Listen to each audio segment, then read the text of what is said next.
अस्सलाम वालेकुम दोस्तों, हम आपको कैनवुड के डीसी इन्वर्टर के रिमोट की सेटिंग के बारे में बताएंगे। सबसे पहले ये ऑन ऑफ वाला ऑप्शन है, साथ MOD मोड वाला ऑप्शन है। एक दफ़ा प्रेस करेंगे तो ये ऑटो पे चल जाएगा। दोबारा प्रेस करेंगे कूल पे, तीसरी बार प्रेस करेंगे तो हीट पे आप हमेशा कूल पे चलाएं। कूल पे चला के टेम्परेचर अपनी मर्ज़ी के हिसाब से अप डाउन करें।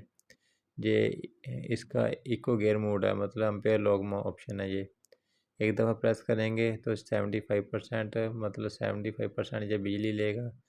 दोबारा प्रेस करेंगे मतलब 50% ये बिजली लेगा।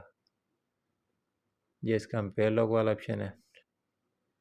आप हमेशा कूल पे करके इसको अपने मर्ज़ी के हिसाब से टेम्परेचर एडजस्ट करें।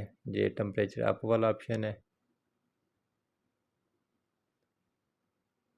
और ये टेम्परेचर डाउन वाला ऑप्शन है। साथ ये टाइमर वाला ऑप्शन है और इसके नीचे ये ऑप्शन है इसके इंडोर के ब्लोअर मोटर का, जो आपको हवा दे रहा है। साथ ये स्विंग वाला ऑप्शन है, जो ग्रिल लगी होती है सामने अप डाउन वाली।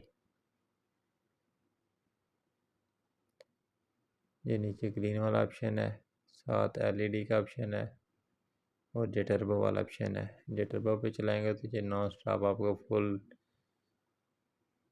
थ्रो के हिसाब से कूलिंग देगा। वीडियो अच्छी लगे तो लाइक एंड शेयर ज़रूर कीजिएगा। अल्लाह हाफिज़।